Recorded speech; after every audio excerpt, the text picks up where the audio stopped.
This week on Jerusalem Dateline, Israel is on its way to the moon.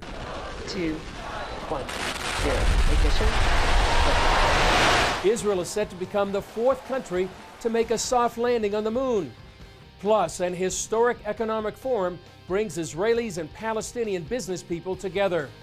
Israel wants to work with the Palestinians because they want peace with their neighbors. And could this new government in northeast Syria be what the prophet Isaiah wrote about nearly 3,000 years ago? All this and more this week on Jerusalem Dateline. Hello and welcome to this edition of Jerusalem Dateline. I'm Chris Mitchell. Israel entered the space race when an Israeli company, Spacecraft, sent the first ever private spacecraft to land on the moon. The spacecraft is called Bereshit, a reference to the words "in the beginning" from Genesis. While only about the size of a washing machine, its mission is out of this world. After launching from Cape Canaveral, the plan will include several lunar orbits before making a soft landing on the moon's surface. Actually, the spacecraft will be assembled on the launcher, and here in Israel, the control room and the teams are at the last stage of readiness for the launch. The 40-day voyage culminates with a landing scheduled for April 11th. It will then send back video and high-resolution pictures and perform experiments. The mission has 2 goals. One is called the Apollo effect, hoping to inspire the next generation.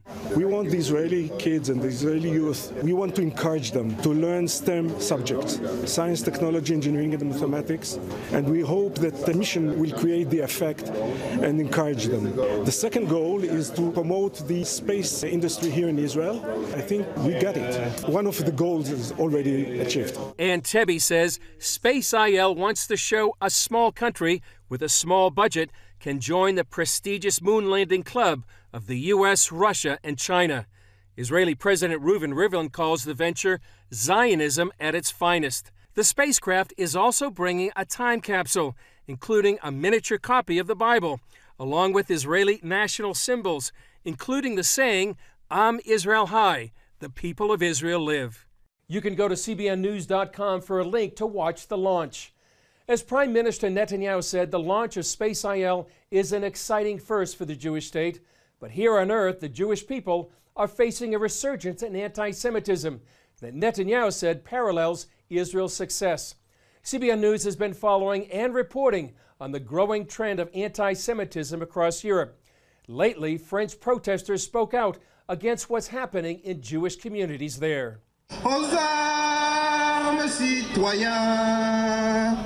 Thousands gathered under a setting sun to protest rising anti-Semitism in France. Former French President François Hollande spoke as France held nationwide rallies, just hours after the discovery of swastikas painted on some 80 gravestones in a Jewish cemetery. Israeli Prime Minister Benjamin Netanyahu called the desecration of graves shocking, and another Israeli official urged Jews in France to come home. In response, French President Emmanuel Macron laid a wreath and observed a moment of silence at the Holocaust Museum in Paris. This after speaking out against a French proposal to criminalize anti-Zionism. All city units are being sent to an active shooter. The emboldened acts of anti-Semitism in France come just 3 months after this deadly attack on a Jewish community in the U.S. The suspect in the shooting massacre at the Tree of Life Synagogue in Pittsburgh pled not guilty to 11 counts of hate crimes and murder. It's like a contagious disease that's always under the surface, and sometimes it spurs up into epidemic proportions, and then sometimes it recedes. Michael Rydelnik's parents survived the Holocaust. He now is an expert on anti-Semitism with the Moody Bible Institute. And we thought after the Holocaust, most historians and analysts thought that's the end of it. We saw how evil it is, it would be over. And yet in recent days, it's revived really strongly. Rydelnik says this type of hatred knows no political party and exists in both extreme fringes. Freshman Congresswoman Ilhan Omar apologized after tweeting criticisms of U.S. support of Israel. And tweeting in 2012, Israel has hypnotized the world. May Allah awaken the people and help them see the evil doings of Israel. The Anti-Defamation League recently issued a report that shows anti-Semitic incidents rose nearly 60% in just 1 year, from 2016 to 2017. Well, I think it's really interesting that the new anti-Semitism used to just be on the right-wing, fascist kind of Nazi kind of ideology, extreme right. I don't want to think all conservatives like that, but the extreme right. Now the extreme left has embraced it as well, and so you have two groups. And I think also the part of the liberal ideology today, the extreme left, is extremely anti-Israel. And because of that, there's a greater propensity to persecute Israel, oppress or argue against Israel, but it's because it's a Jewish state. It's the Jewish state of Israel that they're angry about. It's becoming clear that America's relationship with Israel could be a big issue for Democrats in 2020. Supporting the Jewish state has long been accepted across party lines, but with some new faces in the Democratic Party, that could be changing. Here's CBN's Jenna Browder again with that story from Washington. I think what I meant is like the settlements that are increasing. From Alexandria Ocasio-Cortez, how has this administration responded? To Ilhan Omar and Rashida Tlaib, younger Democrats coming into Congress are speaking out against Israel and in some cases being called anti-Semitic. Omar was just forced to apologize for this tweet, suggesting AIPAC, the pro-Israel lobbying group, bought the support of her colleagues. It's all causing a big headache for Democratic leadership and the party's 2020 hopefuls, who will have to take up the issue on the debate stage. Absolutely. I think Republicans will make sure it's an issue. I think Jewish Democrats will make sure it's an issue. A.B. Stoddard with Real Clear Politics says this could create a big opening for Republicans, and Democrats know that. They're very concerned about the direction of the party, support for the BDS movement, any kind of skepticism of Netanyahu is one thing, but to go beyond that and to question the unbreakable bond, I think, is really going to cause a lot of strife within the party. As well as potential issues with their own voters. A 2018 Pew Research poll found just 27% of Democrats sympathize with Israel, down from 38% in 2001. And younger voters are dramatically less supportive than older voters. I think that it's a big internal struggle that they don't want to make too public. They don't want to have the debate be out in the open, but they're working behind the scenes very aggressively to try to make it clear to people that we stand with Israel. A group of prominent Democrats has formed a pro-Israel group to counter any skepticism, but that may not be enough, and in 2020, but President Trump, when he runs next year, he's not going to do nuance. He's going to hammer them over this in simplistic terms that will make it very complicated for the Democratic nominee. Instead of talking about other ideas, Democrats may have to defend and explain themselves on an issue few of them want to address. In Washington, Jenna Browder, CBN News. Coming up, Israelis and Palestinian business people got together and made history. They want to be able to feed their children. They want their children to have great education. They want prosperity. Watch breaking news, in-depth exclusive stories and programs, from health to entertainment, you won't find anywhere else. The CBN News Channel, a perspective you can trust. Enjoy credible news reporting from around the world. Discover inspiring programs and stories of hope, all in one place, from a Christian perspective. The CBN News Channel, a perspective you can trust. Check your local listings or visit cbnnewschannel.com. CBN Israel, standing with Israel and blessing God's people. Join us. Get breaking news from the Holy Land. Witness biblical history uncovered. Learn the true story of Israel through groundbreaking films. Help Holocaust survivors and other Israelis in need.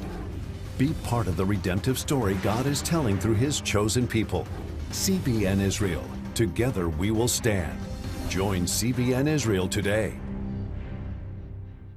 Hey, if you're tired and exhausted all day, you can't think clearly, and you really just need a cup or even a pot of coffee to get through your day, then join me, Dr. Josh Axe, for this new series where I'm going to teach you how to transform your diet and use essential oils and supplements to get a better night's sleep.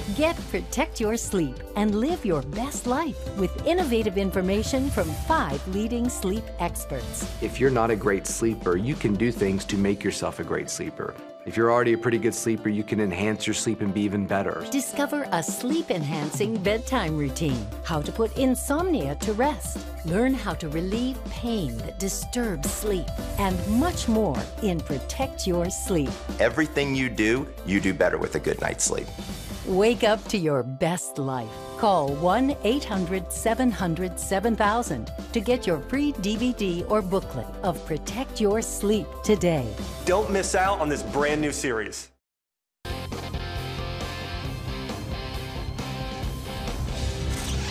President Trump has yet to unveil his business plan, but after 25 years of a failed peace process, Israelis and Palestinians are trying a different approach. Grassroots business ties that build the economy and good relationships. For many, this is history in the making. As the children of Abraham, there is far more that unites us than divides us. We are not destined to fight. U.S. Ambassador to Israel David Friedman spoke to Israelis and Palestinians at a first-of-its-kind economic forum. The last time anybody signed a piece of paper was in Oslo in 1993, but no efforts were undertaken then to make peace between the people. It was peace on a piece of paper. And of course, we know what happened. The next year there was a 4-fold increase in terrorism. Israeli government minister Michael Lawrence said Israelis and Palestinians need a new approach. It should begin just with this, with Israelis and Palestinian business people, entrepreneurs, educators sitting together and building a relationship from the bottom up. Palestinians already do hundreds of millions of dollars worth of business with Israelis each month. And more than 100,000 Palestinians go to Israel to work each day, and more than 40,000 in Israeli communities in Judea and Samaria. But that's one narrative not often reported. The other narrative is that you've got more than 90% of Palestinians today that are working with or are wanting to work with Israelis. They want normal relationships. They want to be able to feed their children. Heather Johnston, founder of the U.S.-Israel Education Association, co-sponsored the forum. Israel has the technology. They have the innovative economy that is flourishing, and they're watching it flourish. Israel wants to work with the Palestinians because they want peace with their neighbors. There's a paradigm shift here where we recognize the role of government, but we are not putting all of our eggs in that basket. Israeli Ari Zimmerman lives in Ariel, and Palestinian Ashraf Jabari lives in Hebron. They co-founded the Judea and Samaria Chamber of Commerce and Industry. We need to look to a different sector, not the government sector, for stability and sustainability. We need to look to the business sector. This is a business sector empowerment movement where we say that business leaders are the ones who are paying people's salaries. First of all, we're neighbors in the territories in Hebron. Our neighbors are Jewish. We worked together 50 years ago until Oslo. The politics in our area is making all these problems. U.S. Senator James Lankford says Congress is paving the way for the U.S. government to back this project. So for the first time ever, American financial dollars are actually going towards helping the cooperation between Palestinian and Israeli business leaders in cooperating together. Lankford said it's not about a peace process, but simply making peace. One of the areas that we need to be able to see is more engagement on the business side, where it's just family to family and business to business actually doing it. Jabari says he's not afraid to work with Israelis. We're looking toward the future of our children from both sides. Whoever wants real peace, in my opinion, has to continue in this way. There's no other way. There's only one way. We have to live together. An overwhelming percentage of Palestinian Arabs want peace with Israel. And one prominent leader says he would prefer living under the Jewish state than the Palestinian Authority. CBN's Scott Ross traveled to the ancient city of Hebron, where he talked with a Jew and an Arab who believe peace between them is possible. Hebron is often known as one of the most volatile cities in the West Bank. But here in what's also the most prosperous Palestinian Arab city, a different kind of peace between Israelis and Palestinians is discussed on both sides. Jabri and Arnon have been friends for 30 years.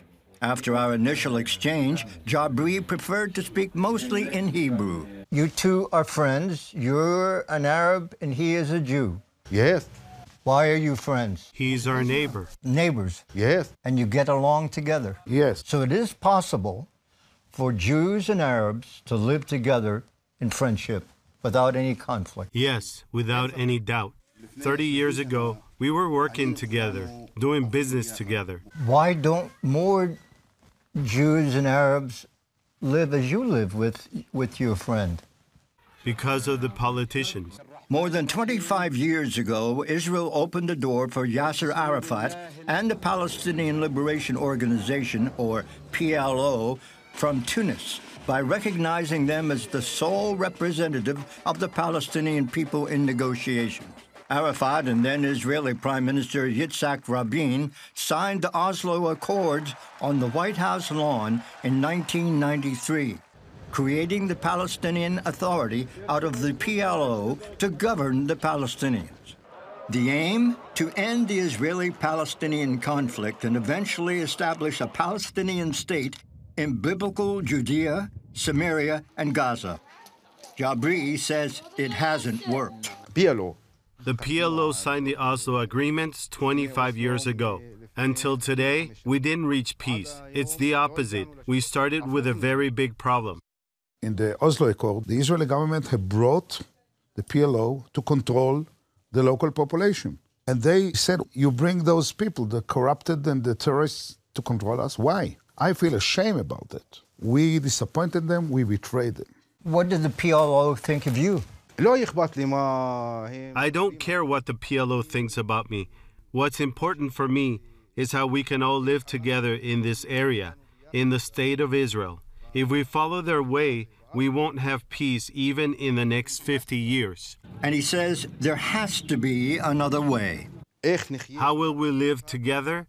Under the government of Israel. In the end, this is the only solution. Even though Jabri says the masses want to change, saying so would get them in trouble with the Palestinian Authority. Have your enemies threatened you? We're not afraid of anyone. We speak from our hearts. We speak the truth. Do you have hope for the future, for peace in the land? Of course, there's hope, but we have to continue in the way of real peace from both sides.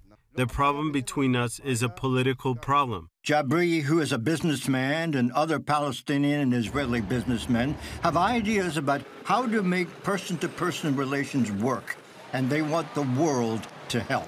Scott Ross for CBN in Hebron. Up next, could a budding democracy in northeast Syria bring the fulfillment of prophecy? A historic bond between the Jewish people and the land of Israel cannot be broken. Now on Blu-ray or DVD, the new CBN documentary special, The Hope, The Rebirth of Israel. History is knocking on the door. Things are changing. Call 1-800-700-7000 or go to cbn.com/Israel The Hope to receive your copy of the CBN documentary special, The Hope, The Rebirth of Israel, for a gift of $10 or more. Now on Blu-ray or DVD. Once he declares the state of Israel, they're all going to come after us. Go on an extraordinary journey as Gordon Robertson explores the founding of Israel and meet the heroes who made history. The United States recognizes the new state of Israel. The Hope, The Rebirth of Israel can be yours on Blu-ray or DVD for a gift of $10 or more. Call 1-800-700-7000 or log on to cbn.com/Israel The Hope. Call now. Hello, I'm Dr. David Perlmutter, board-certified neurologist and #1 New York Times bestselling author. Wouldn't it be great to boost your energy, eliminate brain fog, and even reverse brain disease? Well, you can, and I'm going to show you how, along with some of the world's most well-respected brain experts in this DVD, Protect Your Brain. Get Protect Your Brain, a free DVD only from the Christian Broadcasting Network. featuring experts on the cutting edge of neuroscience and brain health. No matter how many times you've failed in the past, you really can do this. In Protect Your Brain, you'll discover simple strategies to keep your brain young and healthy. Improve your memory. Discover the gut-brain connection. In Protect Your Brain, get your free copy at cbn.com or call 1-800-700-7000. If you want to improve the quality of your life, get the DVD Protect Your Brain and get it today.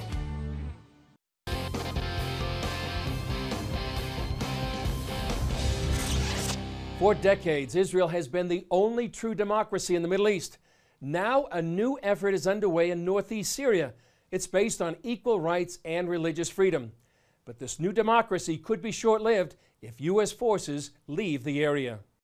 This new government runs from the Tigris to the Euphrates rivers. We have a political system that was based on a social contract between all the groups, Arabs, Kurds, Syria, Christians. In this social contract, they articulated how they want to live together as diverse ethnicities and diverse religions. Bassam Issac is seeking support from U.S. leaders for this new government. He calls it a golden opportunity. I don't think ever any political system in the Middle East guaranteed religious freedom. If you go back hundreds and thousands of years, this has not happened. They also see a common bond. Much of our aspiration actually is in line with the American Revolution. We don't want a country where citizenship and rights are based on ethnic identities or religious identity. We want all Syrians to be equal. We believe they were all created by God equal and to be free. They also find inspiration in the Bible, where the prophet Isaiah wrote of a holy highway from Assyria, part of modern-day Syria, through Israel and Egypt. This is actually our dream, is that the highway, that the crescent will be the Isaiah crescent, Lord willing, because it's a crescent of peace and prosperity.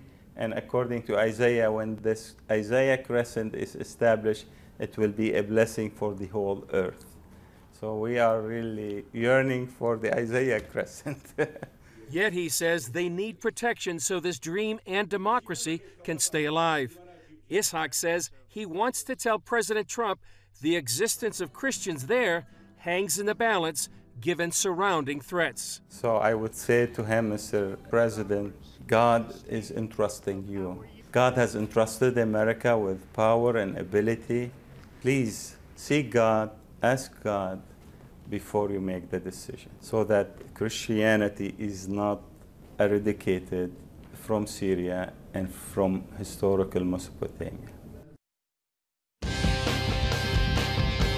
Up next, an appeal for prayer and fasting for Israel and the Middle East for such a time as this.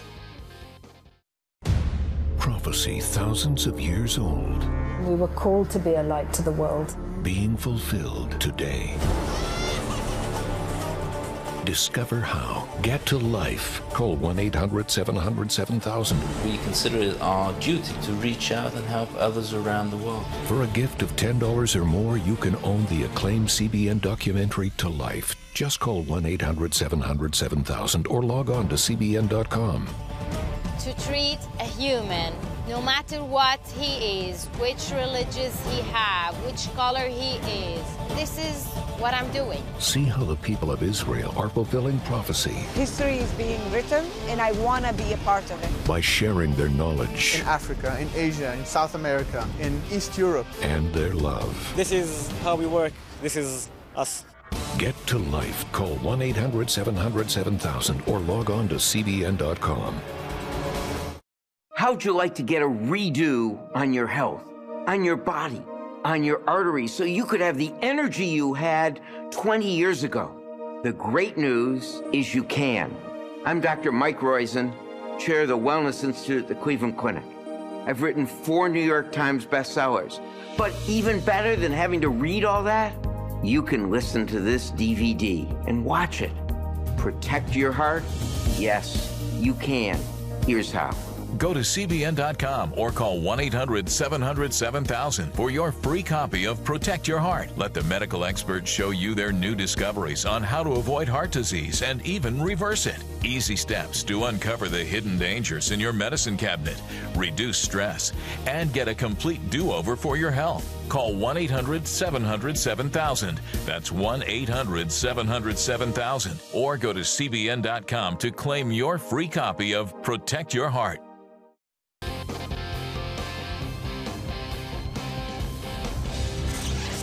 Many people became deeply concerned when President Trump announced the U.S. would pull troops out of northeast Syria. Since then, the White House has decided to leave 200 peacekeepers behind. Still, a major prayer ministry here in Jerusalem is issuing a call to prayer and fasting for Christians in the area, for a new democracy in northeast Syria to flourish, and for Israel to be protected from its enemies. Here's some of that call to prayer and fasting. Hello, this is Rick Ridings from Sukkot Hallel 24/7 House of Prayer in Jerusalem overlooking the Temple Mount.